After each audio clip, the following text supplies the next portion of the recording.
हरे कृष्ण। पिछले वीडियो में हमने कर्म संन्यास योग अध्याय क्रमांक 5 के शुरू के 3 श्लोक समझने की कोशिश की। इस अध्याय में अगले कुछ श्लोक देखते हैं।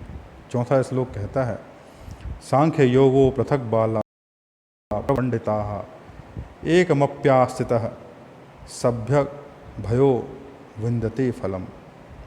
उपर्युक्त संन्यास और कर्म योग को मूर्ख लोग पृथक पृथक फल देने वाला कहते हैं, ना कि पंडित जन, क्योंकि दोनों में से एक में भी सम्यक प्रकार से स्थित पुरुष दोनों के फलरूप परमात्मा को प्राप्त होता है।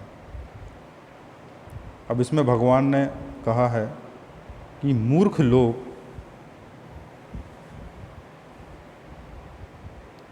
संन्यास योग और कर्म योग को पृथक पृथक कहते हैं, फल देने वाला कहते हैं, ना कि पंडित जन। जो बुद्धिमान है वह यह नहीं कहेगा कि संन्यास से जो फल की प्राप्ति होती है वह बेहतर है, या कर्मयोग से जो फल की प्राप्ति होती है वो उससे कमतर है। दोनों ही उत्तम फलदायी हैं। परंतु पिछले श्लोक में हमने देखा कि जो कर्मयोग है वह साधन में सुगम है, मतलब इजी टू यूज़ है, इजी टू इम्प्लीमेंट है। पर जो लोग तर्कों में उलझे हुए हैं, नॉलेज में उलझे हुए हैं, वो कहेंगे कि जो भक्त हैं, सन्यासी हैं, वो श्रेष्ठ फल पाने वाले हैं, और जो कर्म योग में लिप्त हैं वो उससे कमतर हैं, क्योंकि उन्हें वो फल प्राप्त नहीं हो सकता जो भक्तों को प्राप्त हो सकता है। तो यहाँ कर्मयोग की भगवान ने केवल इसलिए प्रशंसा की है कि कर्मयोग वैसा ही फल प्रदान कर सकता है जैसा कि कोई और संन्यास योग। दोनों में से किसी एक में भी स्थित पुरुष दोनों के फल रूप परमात्मा को प्राप्त होता है। तो अंतिम लक्ष्य हमारा है क्या? हमारा अंतिम लक्ष्य है वो मनोस्थिति पाना जहाँ कुछ भी नहीं घटता, जहाँ सम्यक स्थिति है, जहाँ स्थित प्रज्ञा है, जहाँ सच्चित आनंद है, या परमात्मा को अपने मूल स्वभाव को प्राप्त कर लेना। और उसके लिए भिन्न भिन्न रास्ते हैं। तो एक रास्ता तो हुआ संन्यास योग और दूसरा हुआ कर्म योग, मतलब कर्मों को करते हुए ही उस समता में स्थित हो जाना जिस समता को किसी और तरीके से पाया जा सकता है, अपने ही कर्मों को करते हुए। तो ऐसा व्यक्ति कर्म योग में आरूढ़ कहा जाता है। भगवान ने ये शब्द उपयोग किया अगले श्लोकों में, कर्म योगों में आरूढ़। अर्जुन से कहा है कि हे अर्जुन, तुम अब कर्म योग में आरूढ़ हो जाओ। भगवान कहते हैं तुम्हें अपना कर्तव्य, क्योंकि तुम एक क्षत्रिय हो इसलिए तुम्हें अपना कर्तव्य यानी युद्ध करना है, और युद्ध तुम्हारा एक कर्तव्य है। परंतु तुम्हें युद्ध इस तरह से करना है कि तुम मेरे लिए कर रहे हो। इस तरह से करने से तुम्हें उसके हानि और लाभ दोनों से प्रभावित नहीं होना पड़ेगा, और तुम मेरी ही स्थिति को प्राप्त हो जाओगे। तो अब हम अपने ऊपर एप्लीकेबल करें तो हम अपने ऊपर क्या एप्लीकेबल कर सकते हैं कि चाहे संन्यास योग हो चाहे कर्म योग हो, यदि हम अपने कर्मों को इस तरह से करें कि हम उसके फल से प्रभावित ना हो, फल जो भी हो, या अच्छा हो या बुरा हो, हमें उससे प्रभाव ना पड़े, तो ऐसी स्थिति में हम कह सकते हैं कि हम कर्मयोग में आरूढ़ हो गए। और दोनों से जो फल प्राप्त होगा वो सिमिलर प्राप्त होगा, उसमें कोई डिफरेंस नहीं रहेगा। ठीक है। अब अगला श्लोक हम लेते हैं। यत् संख्येह प्राप्यते स्थानम तद्योगैरपि गम्यते एकम सांख्यम च योगम च यह पश्यसि स पश्यति। ज्ञान योगियों द्वारा जो परम धाम प्राप्त किया जाता है, कर्म योगियों द्वारा भी वही प्राप्त किया जाता है। इसलिए जो पुरुष ज्ञान योग और कर्म योग को फल रूप में एक देखता है वही यथार्थ देखता है।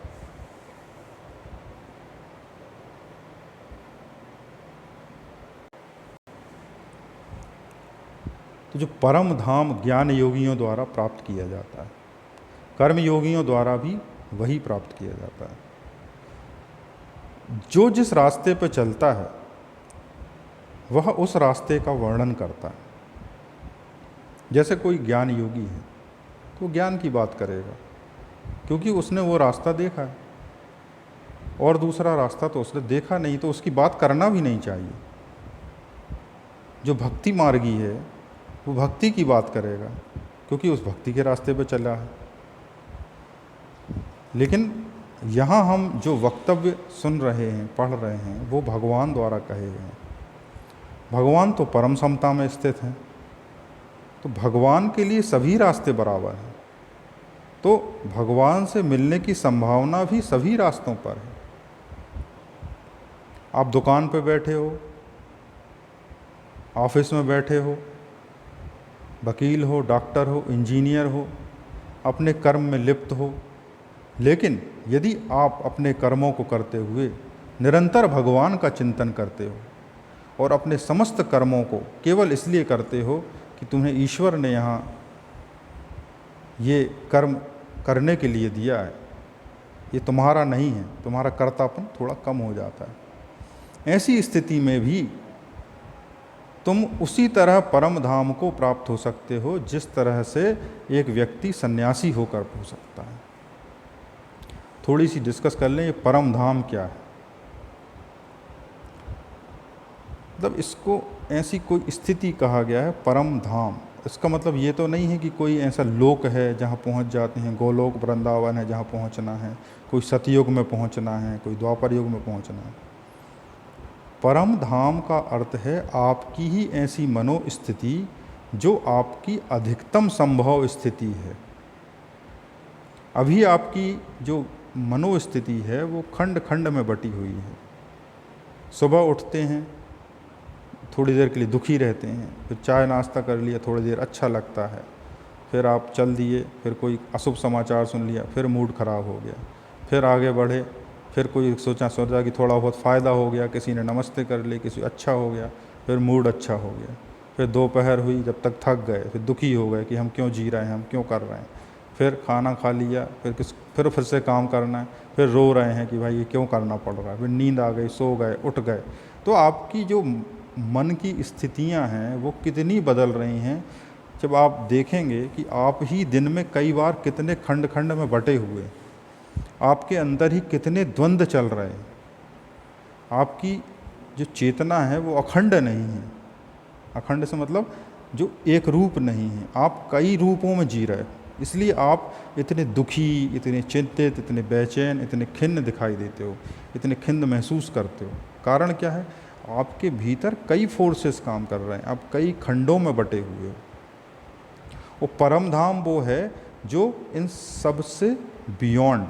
असल में क्या है कि जितने भी आपकी मनोदशाएं हैं जो आप फेस करते हो, इन सब के पीछे भी कोई टॉप ऑर्डर है। ऐसा बोलते हैं ना कि मन के ऊपर बुद्धि, बुद्धि के ऊपर आत्मा है, आत्मा के ऊपर परमात्मा है। तो इन सब जो मनोदशाएं हैं, इनके पीछे भी एक स्थिति है, स्थिरता है। वो जो स्थिरता है, जहाँ कुछ भी नहीं घटता और सब घटता है, जो परम भोक्ता है, वही परम धाम है। उस परम धाम को पाने के बाद आप बार बार ये प्रभावित नहीं होते हो। फिर आप सुबह से शाम तक हजारों बार दुखों में और सुखों में जाते तो हो, पर उनसे प्रभावित नहीं होते, उनसे दूर खड़े रहते हो। ऐसी होती परम धाम की अवस्था। तो हम ये समझें कि उस परम धाम को हम संन्यास से तो पा ही सकते हैं, परंतु कर्मयोग से भी पा सकते हैं, जिसकी स्तुति इस श्लोक में करी गई है।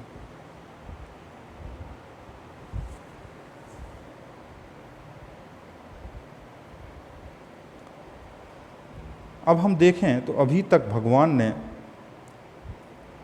कर्मयोग के बारे में विस्तार से तो नहीं बताया, परंतु उसकी जो सुपीरियरिटी है या उसकी जो सुलभता है उसके बारे में बताया। आगे के श्लोकों में भगवान जो है वो उसकी और डिटेल में जाएंगे कि कर्मयोगी जो करेगा उसका स्वभाव क्या होगा।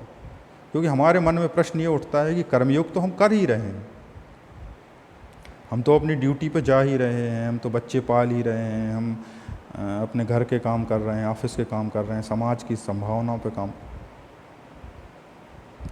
लेकिन कर्मयोग और आपके कर्मों में क्या अंतर है? आपके कर्म में केवल एक अंतर है कि आप योगारूढ़ नहीं हैं। आपके कर्म अभी बटे हुए हैं। जहाँ भी ड्राइविंग फोर्स जाता है आप चले जाते हो। आप उसके साक्षी नहीं हैं, आप उसके दृष्टा नहीं हैं, आप उससे निर्लिप्त नहीं हो, उसमें लिप्त हो। यही अंतर है।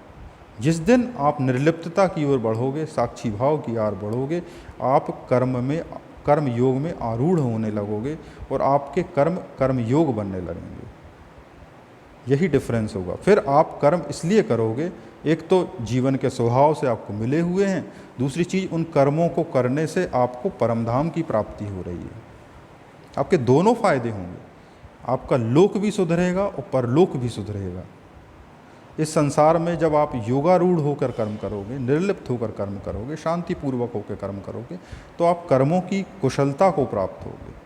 जैसा कि कहा गया है, योगः कर्मसु कौशलम, योग ही कर्म का कौशल है। यदि आप कॉन्शियस हो के शांतिपूर्वक कोई कर्म करोगे तो उसमें श्रेष्ठता आएगी, वो कहलाता है योगः कर्मसु कौशलम। और जैसे जैसे ये प्राप्त होगी, आप इस अंतर को समझ सकोगे कि दोनों का लक्ष्य तो एक ही है, दो अलग अलग रास्ते हैं, और फिर आपको चॉइस करना है। और ये रास्ता इतना सुलभ और सहज है कि प्रत्येक व्यक्ति इसे कर सकता है। आप भी विषय में सोचें और अपने कर्मों को इस तरह से करने की जो विधि भगवान ने बताई है उस विषय में समझने की कोशिश करें। जल्दी से जल्दी अपनी दृष्टि बदलने की कोशिश करें, क्योंकि यथा दृष्टि तथा सृष्टि होता है। जैसी दृष्टि होगी वैसी सृष्टि दिखाई देगी। आज जो जीवन दुख से भरा हुआ है, यदि वह कर्म योगी हो जाए तो वही जीवन सुख और शांति से संपन्न होगा, और आप और हम चाहते तो यही हैं। थैंक यू, धन्यवाद।